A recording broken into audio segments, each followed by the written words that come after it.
Possible a terror group. Is it possible to have a rational can you? I've asked you two questions. Should Hamas stay in power and are they a terror group? You're refusing to answer either of them. That is very telling. TalkTV, it's the only place where you get the truth. You've done a book on poetry. Poetry and music for the many. I love poetry. We can agree on that.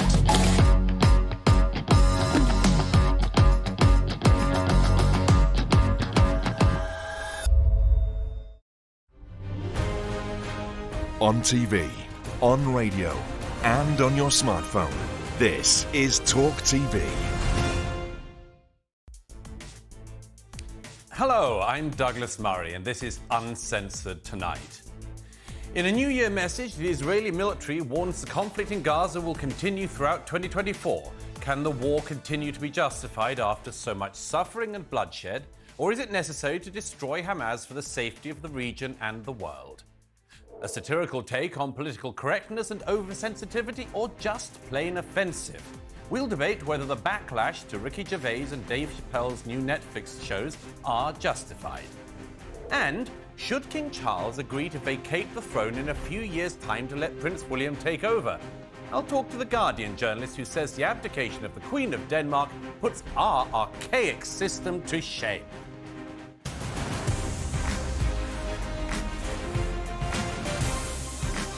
Live from the News Building in London, this is Piers Morgan Uncensored. Good evening and welcome to Piers Morgan Uncensored. I'm Douglas Murray, filling in for Piers for the rest of the week. What better way to ensure the happiest of starts to a new year? I hear you all cry. Only joking, Piers.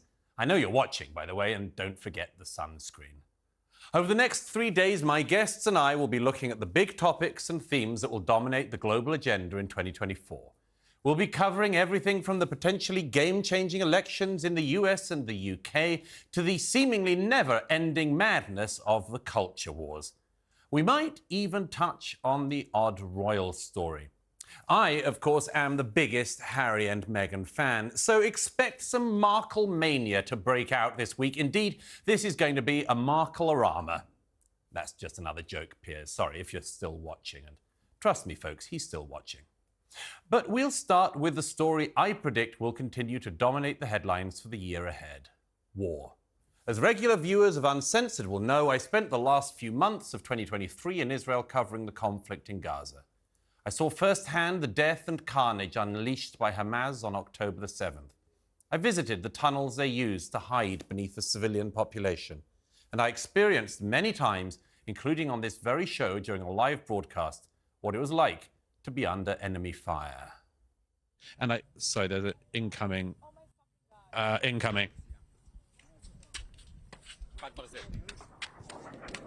Get safe, Douglas. Come.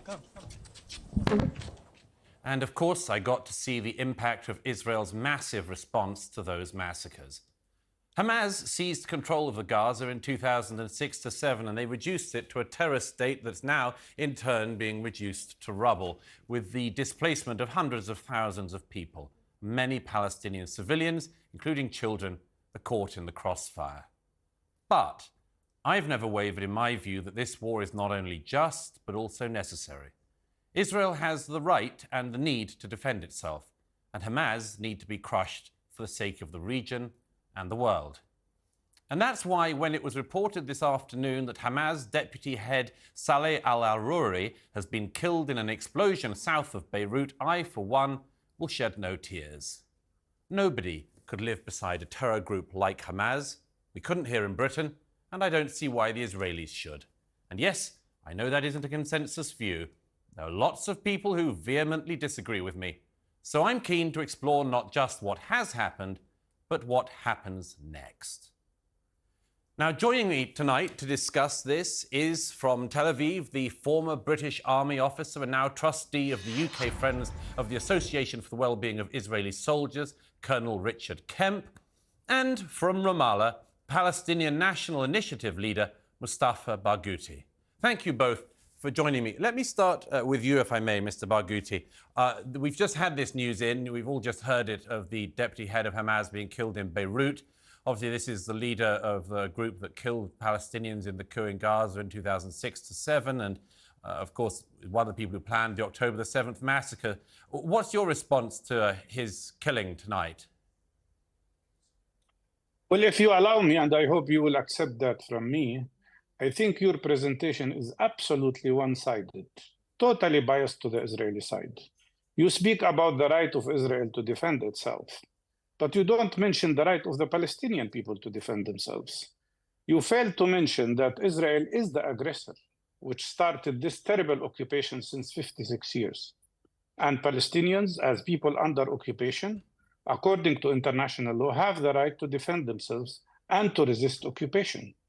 You failed to mention that no less than 29,000 civilian Palestinians have been killed by Israeli bombardment. I mentioned that. I mentioned that. No, you mentioned as if they were killed on their own, not by Israeli bombardment. What should be clear here is that 29,000 Palestinians, if we include those under the rubble, have been killed by Israeli terrible airstrikes and artillery bombardment, including no less than 12,000 children. I've said so many times on so many programs, I'm against the killing of any civilian, whether Palestinian or Israel. But if you speak about the killing of 30 Israeli children, you should also speak about the 12,000 Palestinian children who were killed. Well, Mr. Barghouti, I'll do a follow-up, if I may. I did mention the killing of children. I did say that that is appalling damage in the war. But let me finish the question before you try to answer a question I haven't yet asked. Please. You said that the Palestinian people are allowed to resist, as you call it. What does that look like in your view?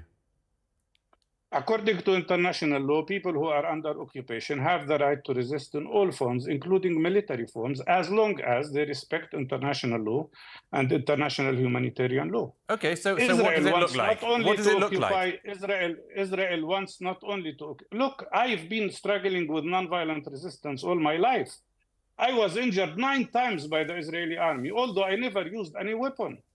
I was shot twice. But you're not telling me. But you're not telling me, sir. Wait a minute. You're not telling me what legitimate resistance is. While legitimate resistance is all forms of resistance that respect international humanitarian law, which means not attacking civilians, not attacking children. It's very clear. That's what international law says. I am not creating that. Okay. But even when I was in my white coat, wait a minute. When I was in my white coat, in treating an injured person, an Israeli sniper shot me twice. The same mentality of these snipers killed Shireen Abu Akleh, your colleague, the journalist, and no Israeli was indicted. 303 of my colleagues, doctors, nurses, health professionals, have been killed by Israeli airstrikes in Gaza. 104 ambulances were destroyed. All our health centers were destroyed. This is not acceptable. Okay, thank you, Mr. Barghouti. Mr. Barghouti, we have another guest, so I'd like to go over to Tel Aviv to Colonel Richard Kemp. What do you make of what you've just heard? Well, I think Mr. Barghouti talks about legitimate resistance adhering to the laws of war. Well, first of all, resistance to what? The Israelis withdrew from Gaza in 2005. And effectively set up a two-state solution. Let the Palestinian Authority, which was then taken over by Hamas, run their own territory. So what are they actually resisting? What's this resistance about? And when it comes to the laws of war, the people, the Hamas butchers that Mr. Barghouti has been quoted as referring to as our brave fighters, they went into Israeli territory on the 7th of October. They raped, burnt alive, butchered, cut off their heads, kidnapped, abused civilians and soldiers, civilians though, which is, against, obviously it's against any law of war. It was against the laws of war to kill anyone inside another country, but in that way. But to butcher civilians like that, where's the laws of war there? And secondly, ever since that day, and of course many, many times before, his brave Hamas fighters, as he calls them, have been firing rockets indiscriminately at civilian populations inside Israel, and are still doing so. They won't be doing so much longer because they're about to be throttled by the IDF. And not only that, but they've also been firing them from within the civilian population. That is against the laws of armed conflict. And preventing the civilians from leaving the combat areas when the IDF are trying to warn them about attacks, again, against the laws of armed conflict. They've also fired many of their rockets into the Gaza civilian population. We just have to look at the Al-Ali hospital attack that was attributed to the IDF, but turned out to be an Islamic Jihad, another brave Islamic Jihad fighters firing their own rockets into their own civilian population. Let's not forget what Hamas is all about here. The reason Hamas launched this attack, there are strategic reasons, of course, but the overriding reason they launched this attack on the 7th of October, and the reason they launch all of their attacks, is to force Israel to defend itself from these attacks, which any country and every country would do and has the right and the obligation to do. And in carrying out its reaction to these attacks, Israel, unfortunately, has no choice but to kill innocent civilians in the process, despite the efforts they take, which are enormous, to avoid doing that. But that's what Hamas wants. Hamas, they don't just want civilians to protect their terrorists. They want Israel to kill civilians, so that Israel is then condemned, delegitimized, vilified, isolated around the world. And it works every time in the United Nations, the universities, in some governments, human rights groups, always condemn Israel. That's what Hamas want, and that encourages Hamas to do it again and again and again. And by Mr. Barghouti, who claims to support peaceful resistance, by Mr. Barghouti justifying what they do, he also has blood on his hands from encouraging Hamas terrorism. I think you are absolutely biased. Mr. Barghouti, you're going to get a moment. Mr. Barghouti, you're going to get a moment to respond to that. I just want to ask you first, let's just clear this up before you do respond to Colonel Kemp. Did you call Hamas our brave fighters or not? I never said that, no. I don't know where you got that from. Well, no, it's not true. You are putting words in my mouth, but let me respond to what the colonel said. The colonel is reflecting clearly a very clear white supremacy approach. It is okay to kill Palestinian civilians. Why is it white supremacy, Mr. Barghouti? Why don't you say clearly that you are supporting the killing of Palestinian children? Why don't you say clearly that you are supporting the killing of Palestinian civilians? Why don't you say that you are supporting Israeli occupation of Palestinian land and supporting 3 terrible war crimes? Even the American public is against that. 3 war crimes. The war crime of genocide, which the International Court of Justice is looking into now. The war crime of collective punishment. And the war crime of ethnic cleansing. 90% of the Palestinian people were evicted from their homes. What would you have said if Palestinians evicted Israelis from their homes? Well, they have done, of course. Acceptable? Mr. Barghouti, they have done, Why of course. Why don't you use the same standard? I'm going to go back to Colonel Kemp in a moment. But why is this white supremacy? Where did that come from? The Israeli public are not all white. Because I think you don't see us white enough, and you are against anybody who's not white. And that's why you justify terrible atrocities that Israel is committing. And you are justifying not only the fact that Israel is occupying us, but the fact that Israel conducted the worst kind of ethnic cleansing in 1948, forcing 70% of the Palestinian people out of I'm going to go back to Colonel Kemp. These are the facts. I'll just go back to Colonel Kemp quickly. Colonel Kemp, you said that Mr. Barghouti said our brave fighters were Hamas. He says he didn't say that. Who's right? Well, I certainly read him quote. He may not have said it, but I read him being quoted as saying, I think it was Middle East Eye or something like that. But he can certainly, if he'd like to Google it to see what he actually said, he can find that on the internet. And what do you make of this claim? And what do you make of this claim, Colonel Kemp, that everyone who justifies or is in any way on the side of Israel during this war is a white supremacist? Because Israel doesn't look like a very all-white country to me, but I don't know.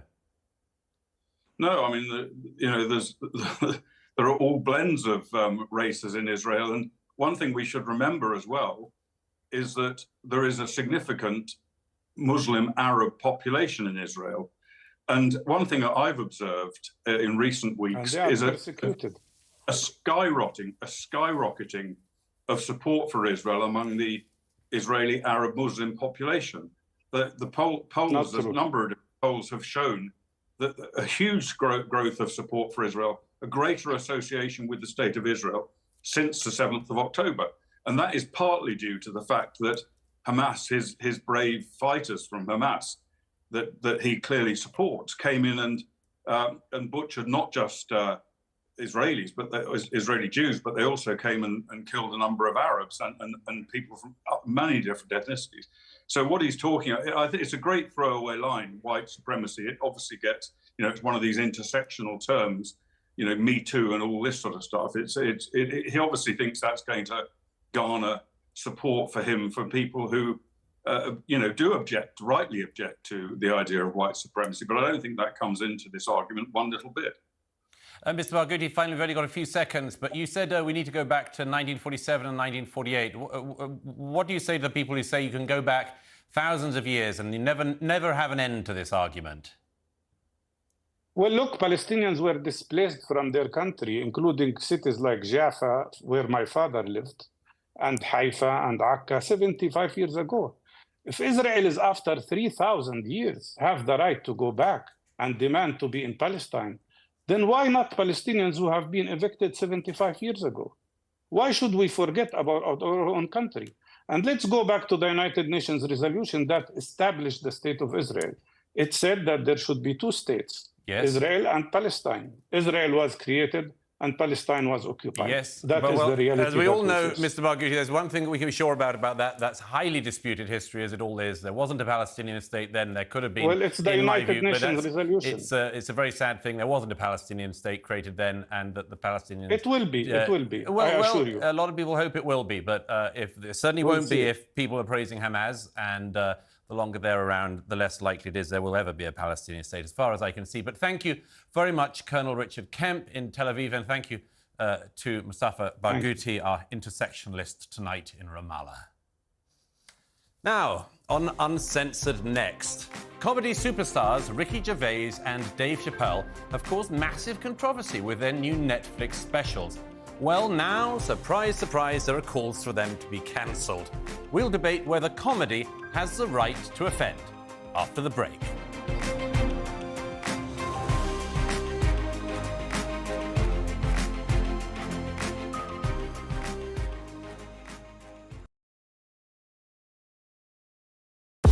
We're here! Thanks for joining us. You're with TalkTV, on radio, online. We're on your smart speaker as well.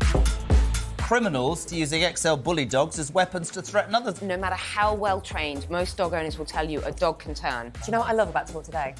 We do it all. Sunak, Suella, scones. I rather like David Cameron. I don't sort of bear him any ill will because he delivered the referendum that he said he would deliver. The Tories love a scrap. You can almost see this coming round the tracks with Suella Braverman. She's heading up one side and Rishi Sunak the other. The police are pro-Palestine. That is just not right. You swear an oath in the police to act without fear or favour. The COVID inquiry seems to have turned into a sort of pantomime. There's not really any substance to it. It's hard to know whether it's a farce or a tragedy. The amount of time it's taken, the number of illegal migrants currently sent by us to Rwanda, zilch. The amount of money it's cost, what are we saying it's cost? About 140 million. £140 million so far. So £140 million, so far result nil, absolutely nil. Are we only going to be trusting sources like Meta and Google? Where is our unbiased news going to come from? Calais in winter is cold. That is from the Jeremy Corbyn book. Kevin O'Sullivan is the worst presenter on Talk TV, sitting on his fat arse talking for a living. If you're walking towards me and you're a vegan, you should have a great big orange sticker over here saying, "Watch out, vegans about." The weirdest plank that we've had in, 3 years? Hundreds and hundreds of mice in a box, which he walked into a branch of McDonald's. McMouseman. McMouseman, yeah. McMouseman. He should be easy enough to catch, this guy, shouldn't he? I mean, he's got a house full of mice. He's on This is a major summit. President Biden decided this was important after watching a Tom Cruise film.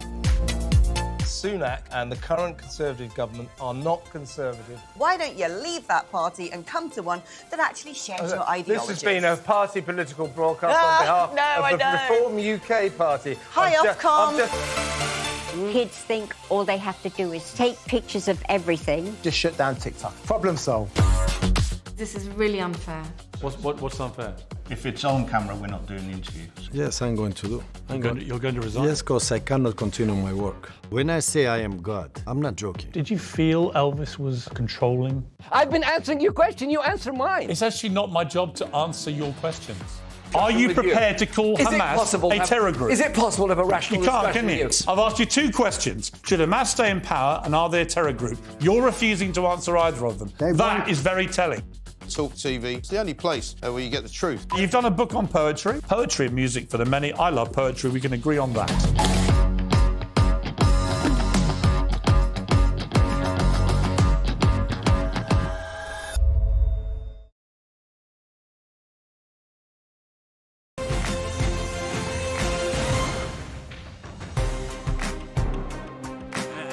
Welcome back to Uncensored. The reaction to two controversial comedy specials over the Christmas holidays has shown that the dreaded culture wars are going nowhere in 2024. The latest Ricky Gervais special, Armageddon, and David Chappelle's The Dreamer have topped the Netflix charts, but also caused a furious backlash from critics. Here's a clip from both. I've been doing a lot of video messages recently for terminally ill children. You know the charity Make-A-Wish Foundation? They're great, and they give these dying kids their, one wish. And if it's me, I always say yes, and I always start the video the same way. I go, why didn't you wish to get better? What, you retarded as well? I ain't doing trans jokes no more. You know what I'm gonna do tonight? Tonight, I'm doing all handicap jokes. Well, they're not as organized as the gays. And I love punching down. One critic labelled Gervais' special tiresome adolescence offence-mongering, while civil rights advocacy group the National Black Justice Coalition called on Netflix to remove the Chappelle special from their catalogue altogether. So, should comedy always punch up rather than down, or are comedians free to say whatever they want, even if it offends? Joining me now are commentator and YouTuber Dave Rubin, comedian James Barr, and here in the studio, TalkTV contributor Paula Rhone-Adrien. Thank you all for being with me. Let me start with you, Dave Rubin, over in Miami. Do you think this is a case of sort of crossing the line, or is everything fair game in comedy?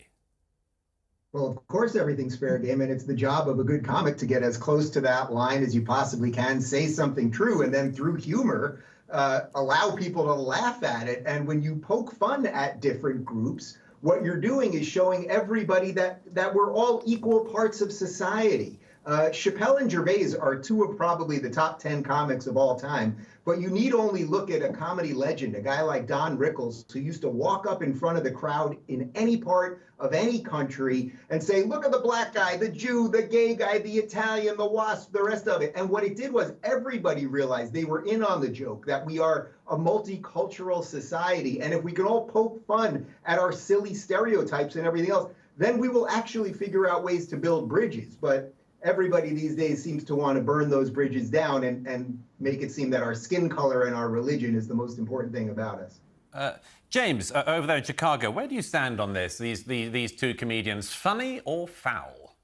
It's so funny that you accidentally called him David Chappelle just now, but really he's so obsessed with trans people. I think his name should be Davina, because clearly he wants to transition himself. I mean, he is absolutely obsessed. Listen, Dave Chappelle and Ricky Gervais are both incredible comedians. They have historically been brilliant. Afterlife is great. Dave has used his comedy to punch up by attacking oppression, bringing a light to racism, joking about why he doesn't call the police. So he knows how to use comedy to point out oppression and punch up. He's holding people accountable. So why now is he punching down? In my opinion, I think Dave Chappelle has cheapened his act.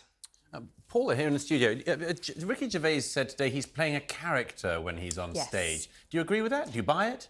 No, I don't. And I have to say, it is disappointing because for somebody who is so intelligent, so erudite, knows the power of language, the power of words, to have become so basic and simplistic in his comedy is disappointing. And it is basic and simplistic. If you're talking about building bridges, if you're talking about bringing communities together, how is it that you are basically poking your finger at one particular community? And when you talk about, making fun of sick children, of dying children, I just wonder how desperate you have to be to do that. And we've got there's been a poll now that's just been commenced, I think, by a mother whose son sadly had cancer, but I think is now better. And it's over 13,500 people who have signed up to her poll to hopefully get that joke removed from Netflix. And I can understand why she's doing that. Dave Rubin, you know, it raises this question of whether there are or should be... I don't know about the...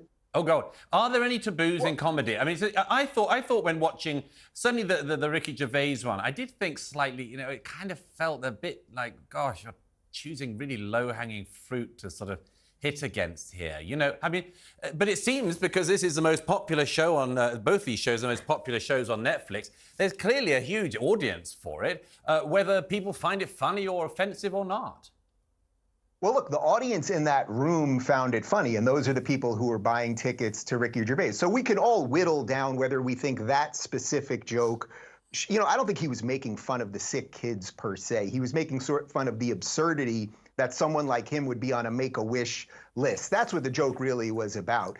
I don't think, and I don't think anyone on this panel thinks honestly that Ricky Gervais has some grudge against sick kids at all. And as for Chappelle talking about trans people, first off, you know, if we're going to do this based on oppression, who you're allowed to talk about based on perceived oppression, are we only allowed to make jokes about straight white Christians who are wealthy? Is that what comedy really is? I don't think so, and I don't think anyone else really thinks so either. Comedy, again, is the great equalizer. So if you're just going to decide, okay, we can make fun of these people, but not fun of these people, you're going to have an awful lot of angry people at the end of the day. You know, I would accept that. I would wholeheartedly accept that, because, no, I don't believe Ricky Gervais thinks that sick children are a cheap joke. And I don't think, actually, that Dave Chappelle, and we've seen him on Instagram, attempting to pull back from the comments that he's made. So, you know, I fully accept that. And that's why I'm saying, first of all, it's a cheap shot. And when Dave Chappelle is quoted as saying that, you know, comedians have it's their duty to be reckless, this is where I disagree, and this is where we need to look at responsibility. It's not a comedian's job, actually, to be reckless. It's a comedian's job to be funny. And if they're going to do politics, if they're going to do about marginalised groups, then come on, be intelligent about it. Make us think. Don't do cheap school playground antics. James, you know, all of comedy, James, doesn't it? It's all about transgression to some extent. Comedians do have a larger bandwidth than other people in society to say edgy things. But do you think, where are the boundaries in your view? Listen, I think it is a form of activism, and I do agree with both Paula and Dave here. Like, it is such a nuanced conversation, but really it is at its best when it's a weapon against the powerful. And Ricky Gervais laughing at disabled kids, it's a waste of bandwidth. It's a waste of an opportunity to say something important. And he says he's a free speech activist, but he has a joke about the N-word, and he doesn't say the N-word. So you either are a free speech activist or you're being a pussy. Like, which is it? Well, that's very interesting. I mentioned earlier, so producers, you know, that some people are saying in pieces about the Gervais special, they're saying the R word. And I said, look, I mean, we've already got the N word, and everyone does know what that means. But if you then got the R word that you're not meant to say as well, we're going to get a whole alphabet of A word, B word, C words that aren't meant to be said. Dave Rubin, are there any words you wouldn't say? Well, in that you're the guest host of today's show, and maybe you want to return, I'm not going to say them right now. But look, within context, could you say the N-word within a certain context and say it not to be racist? Of course you could, if you were discussing historical reasons why people said it, or if you were making fun of people that use language like that. But this constant push for any time a comedian, if we're all basically, I think we're all agreeing here that these guys are pretty damn funny. So maybe there's a little low-hanging fruit here or there, or maybe one joke misses. That is the challenge of a great comic, that you are going to spend an awful lot of time in a bunch of really crappy clubs night after night, perfecting that hour set so that you can get it on Netflix. And it is possible that one joke may fall flat. And that is the risk that you are going to have to take. Douglas, I'll text you some of those words. I just don't want to put it on television. I don't want to text for those words. I don't incriminate it in your foul play, Rubin. Look, I mean, what's interesting, by the way, about this was that Ricky Gervais, as James says, doesn't say the N-word. He refers to the N-word, but the Chappelle special has almost nothing but the N-word in it. I mean, I was sort of a little bit bruised by just hearing it constantly. I mean, I think Chappelle's the greatest comic on the planet, but it is a little bit sort of wearying. Wow, I don't know about greatest comic on this planet. I accept that he has done amazing things and made amazing strides in terms of comedy for people of colour. You being uncomfortable about him using the N-word, I'm uncomfortable about lots of people who use the N-word. There is a context, I agree. It's a poetic context, it's an artistic context. Do I think that Dave Chappelle is an artist? No, I don't. And especially when he says, as I said, to be reckless is his duty. That's disappointing. Well, Paula in the studio and comedians, Dave and James over there in America, thank you all for joining us tonight. I texted you, Douglas. I texted you. I'm not opening that one. I think Douglas knows the F word. No, I'm not opening that text. All right, up next on Uncensored. 2023 was a big year for the royal family with the coronation. But what does 2024 have in store? Well, one controversial view is that King Charles should follow the lead of Denmark's Queen by announcing a date for his abdication. Really? Already? We'll debate that next.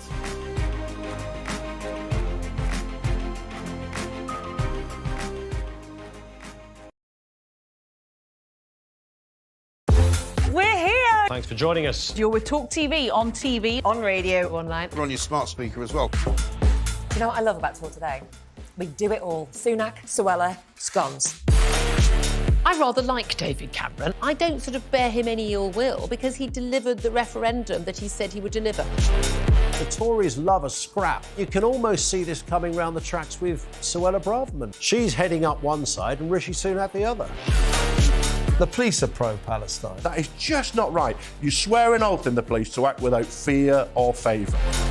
The COVID inquiry seems to have turned into a sort of pantomime. There's not really any substance to it. It's hard to know whether it's a farce or a tragedy. There needs to be one human per machine to come and rectify beeps and the clanks and when it goes wrong. Unexpected item in bagging area. I know. Are we only going to be trusting sources like Meta and Google? Where is our unbiased news going to come from?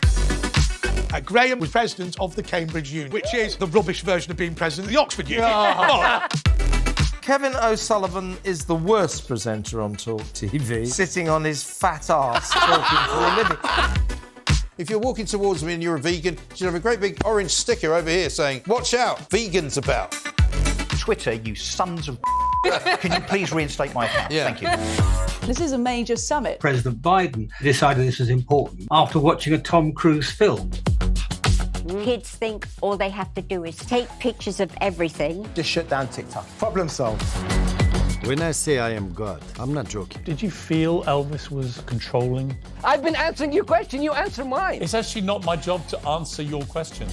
Are you prepared to call Hamas a terror group? Is it possible to have a rational discussion with you? Talk TV. It's the only place where you get the truth.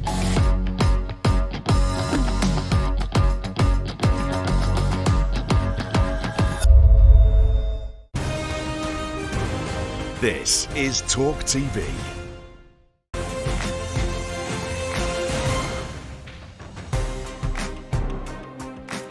Welcome back. When the Queen of Denmark announced her abdication in her New Year's address, it caused shockwaves in Denmark and around the world. It's being called a shrewd move to save the Danish monarchy and avert disaster after her son's marriage has been beset by rumours of an affair. In a column for The Guardian, Simon Jenkins says King Charles should follow Denmark's example and tell us when he will abdicate.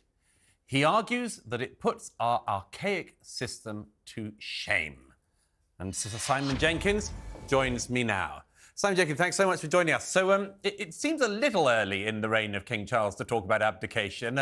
What's the point? I'm not absolutely sure I said he should tell us now. That may be the headline, getting the better of it. But no, I mean, I'm rather in favour of constitutional monarchy. But honestly, if you're going to have 7 or 8 monarchs around Europe, all of whom are hereditary monarchs, none of them have got any power, but they are heads of state.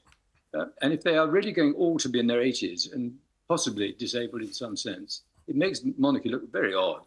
And all I'm saying is I think monarchy, unimportant though it is, just ought to grow up and modernise itself a bit, and that's what I'm suggesting. So what's your preferred date of departure for the king from the throne then? How long do you think we should give him? As in the case of Denmark, I think he ought to go when he thinks he can't do the job full time. The Queen was obsessed, I know, or we know, with not showing any sense that she couldn't do the job. And she did amazingly well, and she shouldn't be the example for everybody. But in 4 cases that I cite in Low Countries in Scandinavia, they've said, look, I think I'm getting on. I can't do it as intensively as I used to do it. I think I should hand over to my perfectly adequate son or heir, whoever it may be. And that's where we keep modernising the monarchy. Now, hang on. Simon, I've got to pick you up on that. You can't give the example of Scandinavia and the Low Countries. Surely the British monarchy is a different matter altogether. Well, all right. We've been incredibly lucky, frankly. We've had the Queen for half a century. It is conceivable we might have had Prince Andrew. I mean, you've got to be very careful how you organise this. The monarchy depends on popularity. It's entirely dependent on popularity. It's not elected, it's not appointed, it's inherited. You've got to ensure that in the case of some disaster or something going wrong or whatever, or a long illness, you can update it. And all I'm suggesting is you update it in the most obvious way of anybody doing any job. It's time expired. There comes a point where you can't be as active as you used to be. You can't do the things you used to have. And as they've done in the Netherlands, in Denmark, in Belgium, in Spain, they've said, all right, fine. I think the time's come to hand over to my son. And I cannot see what's wrong with that. Well, one final question for you, Simon Jenkins. I mean, isn't it the case that the sort of age and wisdom of the monarch is a nice sort of counterbalance to everything else in society that's obsessed with youth and glittery new things? Isn't there something to be said for a monarch who's seen something, seen a lot of the world? I think that everything should be said for it. The question is it indefinite? I mean, the principle that you in some sense have got to go on until you drop dead, I think is simply absurd. The Queen Victoria, the country was really sort of under a cloud throughout her long illness at the end of her life. It's conceivable that the Queen might have gone on for another 10 years. And her job would have had to have been done by Prince Charles or somebody else. All I'm really saying is, for goodness sake, let's be sensible. The British monarchy is wonderful, it's splendid, it's admired around the world. I think it's over-elaborate, it's over-pompous, it's too extravagant in all sorts of ways. It doesn't look modern. But if it's always going to be done by someone who's in their 80s, it just looks absurd. But all I'm suggesting is, for goodness sake, let's have a sensible system whereby you do abdicate when you think you can't do it particularly well anymore. Got a perfect great heir, there's nothing wrong with that. Let's go ahead with it. OK, well, thank you, Simon Jenkins. I've got a couple of guests in the studio here, but thank you. And I hope you keep on working till you drop dead at any rate. So thank you. I totally agree with you. In the studio now, I have royal historian Tessa Dunlop and also the historian, writer and broadcaster Hugo Vickers. Now, let me first of all ask you both, what do you make of that? What do you make, Hugo Vickers, of Simon Jenkins' argument? Already we should talk about abdication. Well, I don't think he understands the Constitution very well, because there are all sorts of ways that monarchs can disappear if they have to. Tommy Lascelles, who was the Queen's first private secretary George VI, he said, you know, the monarchy is a bit like a rose bush. Every now and again you have to chop off a head to keep it going. So had we ended up, let's say, with Prince Andrew, I'm sure there would have been a way for him to have been moved to one side. It's actually a very good system. The hereditary monarchy means that you get somebody who's trained from birth for the job. It also means that they're devoted to selfless service, because they know that they haven't climbed up the greasy pole of politics, they haven't, you know, fought their way up, and that in some degree they shouldn't be there. But having got into that position, they then do a very good job. And you saw the fantastic transition from the Queen to Prince Charles, which was very smooth. Couldn't have been better, could it? And you saw it actually even when the Queen wasn't, you know, terribly well in the last year. He stepped in, but then when she reappeared, he stepped aside. So we got to know him in this role. I think we already knew him, didn't we? Well, we knew him, yes, we did. Quite familiar with Charles. We had, yes. We had the then Prince of Wales around for a while. Well, on the retirement of the elderly, I think on the basis of this article written by Simon Jenkins, we should perhaps suggest that he retires pretty damn pronto from The Guardian. It is a lot of guff, and I sit here next to a hardcore believer, sort of evangelical monarchist. I'm monarchist light, and I think we disagree on many things. But if you've got hereditary monarchy, you can't pick or choose. I mean, if we could pick, we'd all have picked Prince William when he had hair to be king, wouldn't he? Let's be frank. Will maybe imagine the tinsel and the glitter and the glamour. I'm not so sure that you should inflict this onto Prince William any day that before it actually comes to be, because as Prince Charles, now the king, will have discovered, he has a lot of extremely tedious things that he has to do Oh, the hardship of secrecy, lobbying, access to cabinet papers, which palace to lay one's head at night. I mean, it's a tough Well, gig. if you think that, then you don't understand one thing about what he's doing and his work. I mean, he's incredibly hardworking. But being a monarch, it has a lot of responsibilities. A bit like being, the chairman of the company, not being the sort of, the managing director, the man who does the job. One other thing I want to touch on whilst I've got both of you. Over Christmas, the final episodes of The Crown landed. I thought the whole thing went absolutely bananas towards the end. You might say earlier seasons, but you've got to admit that this one was especially bonkers. I thought the dream sequence with the Queen and Tony Blair was, I couldn't believe it made it to screen. Anyway, it sort of seems to me to have put to rest the whole question of whether or not The Crown is anti-monarchy or not. Because look at this clip, which really stood out to me from the very end of the series when we have the late Queen and Duke of Edinburgh standing above what was to be their final resting place in St George's Chapel. I found this amazing. You were born ready. You are one of a kind. By contrast, this lot. The good thing is, it's not our problem. This is where we will be, you and I, right under this stone. We'll never hear the screams from inside there. Feel it. I found that clip absolutely amazing, Hugo Vickers. I can't think of a sentiment less likely to come out of the late Duke of Edinburgh's mouth than, oh, well, once we're gone, it doesn't matter if the whole thing comes down. I can't imagine the late Queen thinking anything like that either. Do you agree? I completely agree with you. I think that if you had any doubt at all about what Peter Morgan was up to, that clip and the extension of it, literally, that was what he's trying to get across to us. I mean, that was the climax of the whole thing. Yes, he was basically saying after the Queen, it's all over, the party's over. They used that very word. Oh, come on, you two. That's what You're looking to be triggered. I thought I'm not looking to be triggered. I think you are. I just wanted to watch some good drama, and I didn't see it. It was bloated, it was mawkish, but it was hellishly sycophantic. I mean, actually, with the exception of that one moment when Philip says, oh, the lot can go and scream away as much as they want when we're dead. Everyone, Harry and Hang William, on, and they sycophantic, it was like watching custard.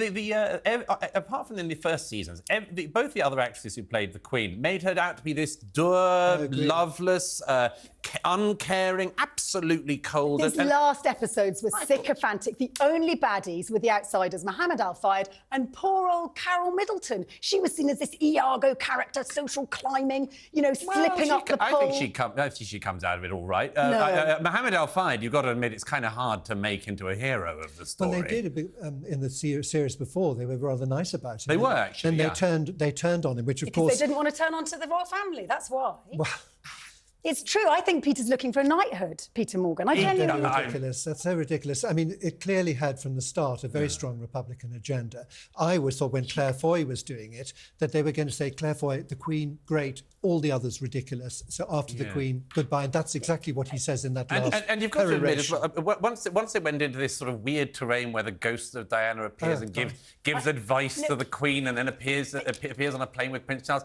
I mean, this drama wasn't exactly sycophantic about Prince Charles and Diana. In fact, actually, I thought they made Charles seem sympathetic, and bearing in mind this was so clearly a drama, what it did was it spread the magic of crazy monarchy with a bit of Hollywood tinsel over the top right around the globe. It actually means that our royal family, unlike the Danish one, the one without a king that's abdicated in Belgium and the other one in Spain, is talked about. That young people know who they are, love them or loathe them. I think it's been a positive, an overall win for the king. Hugo Vickers, you've written about all of the factual errors in the early seasons of The Crown. Have you done the later ones as well, or is that volume too long? Oh, yes. No, I certainly have.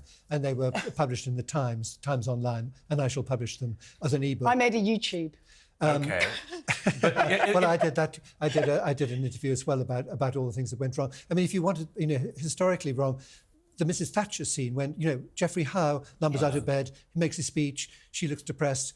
the ministers say this. Come on. And then Dennis says the game's up. And then suddenly she says, I'm going to go and see the Queen and ask her to dissolve Parliament to save my skin. We know she never did that. I felt sorry for the actress playing Princess Margaret because her neck was going to break. I thought it was just going to snap. And I mean, they couldn't wait to have a go at Princess Margaret. She had a hell of a time at the end. Are we not allowed to depict old age and the cruelty of it and the difficulties? Is that persona non grata? Particularly disgusting, actually, the way they portrayed her. I really did. Yes. But then that's not the only one. I mean, the way they had Prince Philip being blamed for the death of his sister, which I know... That was also bizarre. Anyway, we might not all agree on this, but thank you very much, Tessa and Hugo. Uncensored next. The police have proudly announced that they will attend every home burglary after 75% of break-ins went unsolved. What's shocking is that they weren't doing that already. I'm joined by the pack to discuss that next.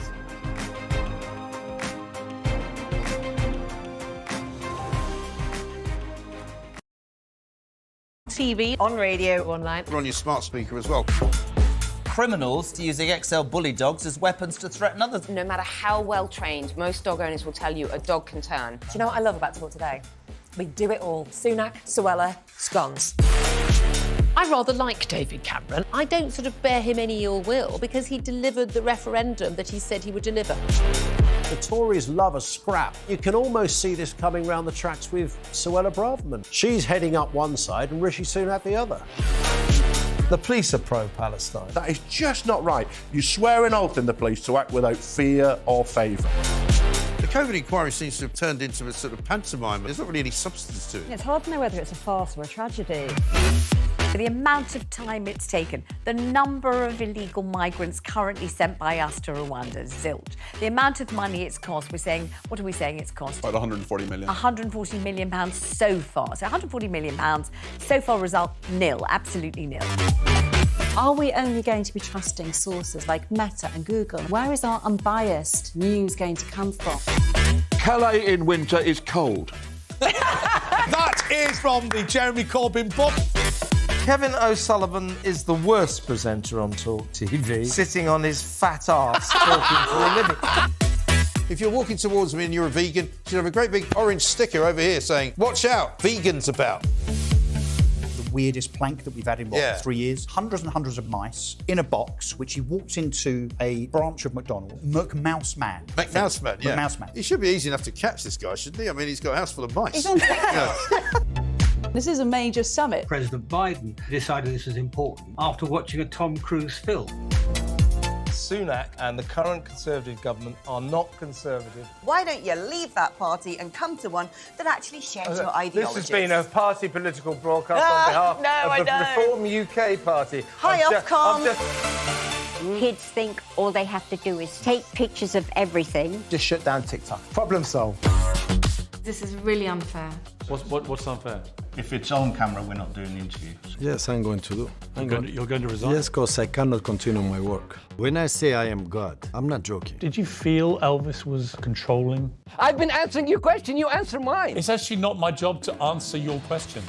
Are you prepared to call Hamas a terror group? Is it possible to have a rational discussion with you? I've asked you two questions. Should Hamas stay in power and are they a terror group? You're refusing to answer either of them. That is very telling. Talk TV. It's the only place where you get the truth. You've done a book on poetry. Poetry and music for the many. I love poetry. We can agree on that.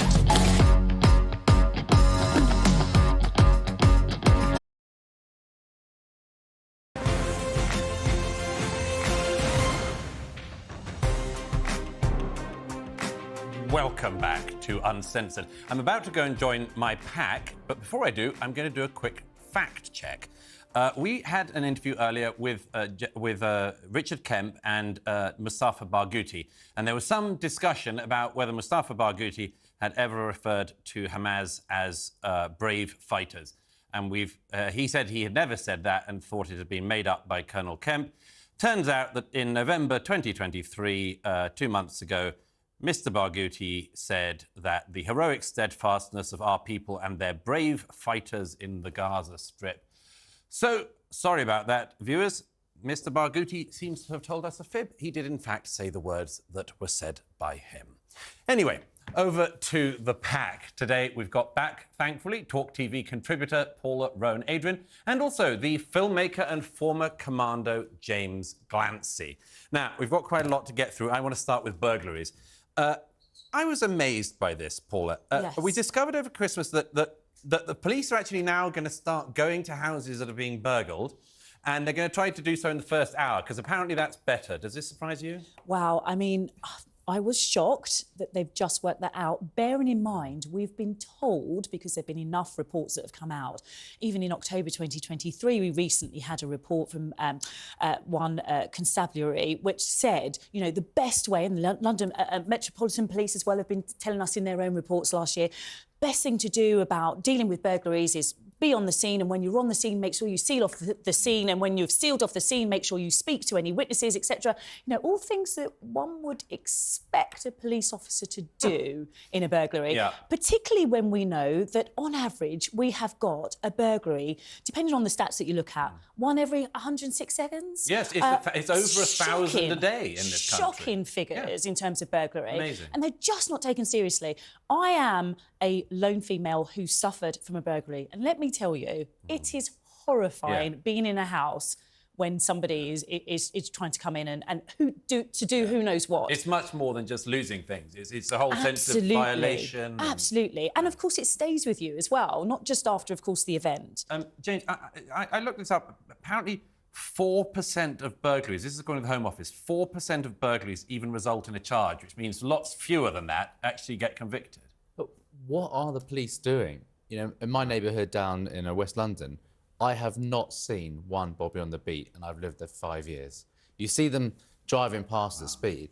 So it doesn't surprise me that they're not getting to the scenes of crimes, but I don't understand why they're not going back to basics. Apparently, over Christmas, statistics came out that prosecutions have been down throughout every police force except for one in Manchester, where the guy's gone back to basics, where the police chief's gone back to basics. What is the taxpayer paying for? Yeah, the Manchester stats are really striking because they've actually realised you have to, as you say, go back to basics with policing, and it has effects. I was very struck by it. Over Christmas, we also heard of this. There was a woman in St Albans, and she got robbed, burgled in her home, and the police didn't show up, and she had CCTV footage of the guy who'd burgled her, and the police weren't interested. It turns out that in her town, in St Albans, which is about 128,000 people, there isn't a police station. Yeah, I mean, I was thinking today, where is my local police station?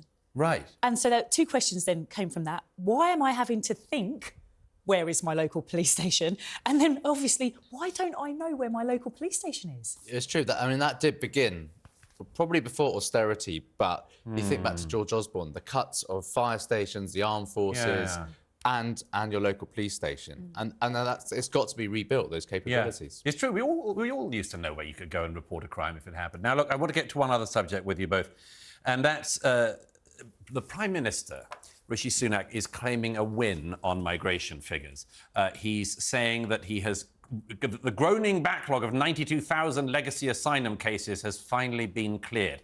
I did, however, check, and it turns out there's still 99,000 cases in backlog.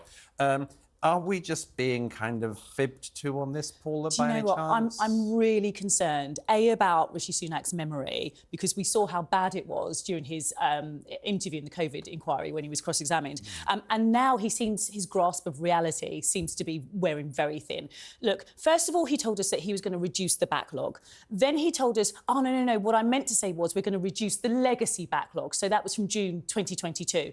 Then we were told by Tom Persbrook, forgive me if I got his first name wrong, when he was in front of the Select Committee in the beginning of December, that actually we're going to do our best to reduce the legacy backlog to a number that we can attain.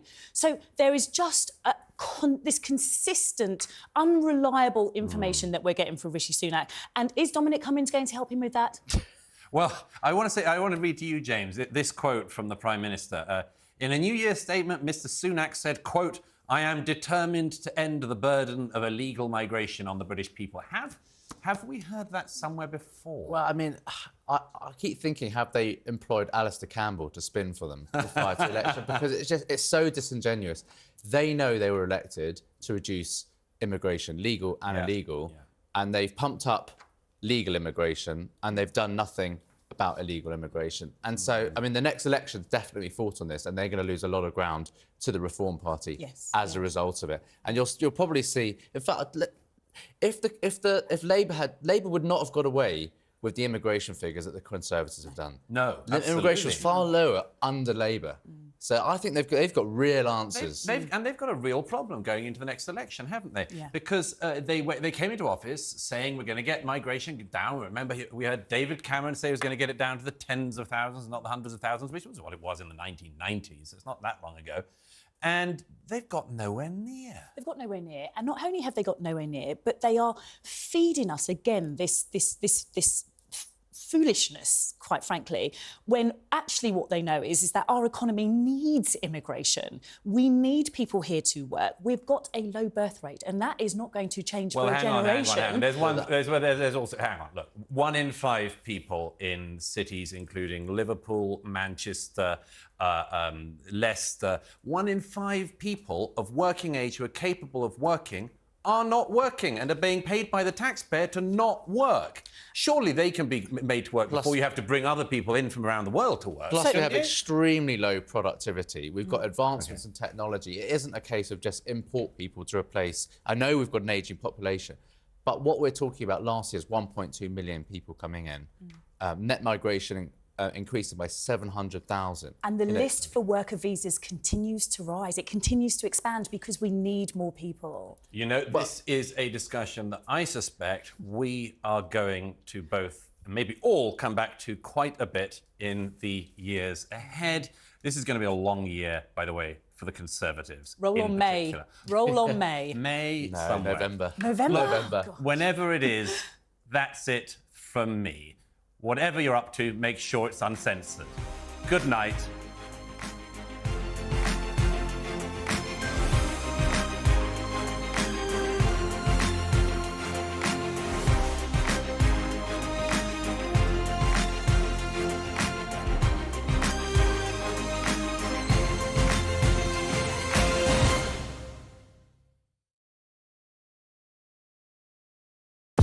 We're here! Thanks for joining us. You're with TalkTV, on TV, on radio, online. We're on your smart speaker as well. They have made a statement condemning Hamas. We expect to see the Crown revisit Harry's anti-Semitic Halloween costume. Criminals using XL bully dogs as weapons to threaten others. No matter how well trained, most dog owners will tell you a dog can turn. Do you know what I love about Talk Today? We do it all. Sunak, Suella, scones. I rather like David Cameron. I don't sort of bear him any ill will because he delivered the referendum that he said he would deliver. The Israelis are very conciliatory. All they want is to be recognised. The timing of this Hamas attack comes because there was the expectation there was going to be a deal done sort of normalising relations with Saudi Arabia. The Tories love a scrap. You can almost see this coming round the tracks with Suella Braverman. She's heading up one side and Rishi Sunak the other. Reshuffle's usually very dull. This one has booster rockets attached to it. Certainly the tone has shifted in terms of what Rishi Sunak has done. The question now is what he does next. The police are pro-Palestine. That is just not right. You swear an oath in the police to act without fear or favour. The COVID inquiry seems to have turned into a sort of pantomime. There's not really any substance to it. It's hard to know whether it's a farce or a tragedy. TalkTV has spoken exclusively to a member of the Blade Runners. Do you have a message for Sadiq Khan? We're not stopping until you stop. The amount of time it's taken, the number of illegal migrants currently sent by us to Rwanda, zilch. The amount of money it's cost, what are we saying it's cost? About 140 million. £140 million so far. So £140 million, so far result nil, absolutely nil. Are we only going to be trusting sources like Meta and Google? Where is our unbiased news going to come from? Calais in winter is cold. That is from the Jeremy Corbyn book. Kevin O'Sullivan is the worst presenter on Talk TV, sitting on his fat arse talking for a living. If you're walking towards me and you're a vegan, you should have a great big orange sticker over here saying, "Watch out, vegans about." The weirdest plank that we've had in, 3 years? Hundreds and hundreds of mice in a box, which he walked into a branch of McDonald's. McMouseman. McMouseman, yeah. McMouseman. He should be easy enough to catch, this guy, shouldn't he? I mean, he's got a house full of mice. He's on This is a major summit. President Biden decided this was important after watching a Tom Cruise film. Do you